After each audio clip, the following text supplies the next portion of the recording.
Jacques Linard, Les cinq sens, la vanité. Jacques Linard est né à Troyes en 1597. Il est mort à Paris en 1645. De 1627 à 1644, l'activité de Jacques Linard est soutenue et couronnée de succès, ce qui lui vaut en 1631 d'être nommé peintre et valet de chambre du roi, charge qui lui assure une certaine aisance financière. Il meurt à Paris en septembre 1645. Dans cette toile de Jacques Linard, on retrouve en effet, et eu égard au titre même de l'œuvre, une représentation des cinq sens. Le goût est évoqué par les fruits, l'odeur par la fleur et le coffret à parfum, l'ouïe par le chant, la vue par le tableau où figure un paysage, par le miroir aussi, qui reflète une grenade. Le toucher enfin reçoit pour symbole les cartes à jouer, mais aussi la monnaie. Ce seraient donc les cinq sens qui seraient représentés ici. Il faut cependant pouvoir aller au-delà et percevoir, au travers de ce tableau, le thème de la vanité de toute chose, développé aussi et surtout par le peintre. Le peintre y défend en effet tout d'abord l'illusion de toute chose, ne serait-ce que par la grenade qui se reflète dans le miroir. Ces grenades entamées sont d'ailleurs le symbole même de la corruption de toute chose.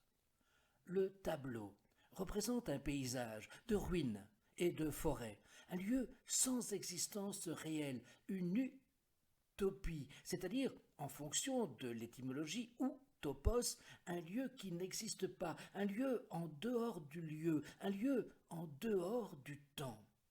L'instabilité des choses trouve aussi un écho dans les pièces de monnaie. De manière plus réaliste, elles ne pourraient vraiment pas tenir ainsi, en équilibre.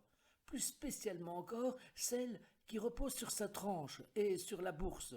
Ne risque-t-elle pas de rouler ou de tomber au premier mouvement? Tout est instable, tout nous trompe, nous dit le peintre, avant d'ajouter, sourire en coin, que tout est transitoire. Fugace, la beauté des fleurs rassemblées dans les guières, ornées d'un masque impassible, peut-être une allégorie du temps, les fruits appétissants guettés par le pourrissement, voire déjà entamés, les plaisirs du jeu qui font planer la menace de la ruine, comme le prédisent le roi de pique, annonciateur d'ennui et dernière pièce tirée d'une bourse maintenant vide. Périlleuse et incertaine, si ce n'est sur la façon dont elle s'achèvera, cette traversée des eaux qu'est la vie, matérialisée par la scène peinte sur un compotier aussi fragile et précieux que l'existence. Vous l'avez compris, ces cinq sens de Jacques Linard sont aussi une vanité, même s'ils n'en présentent pas les signes cliniques les plus évidents, comme le crâne ou le sablier que l'on retrouve dans nombre de tableaux.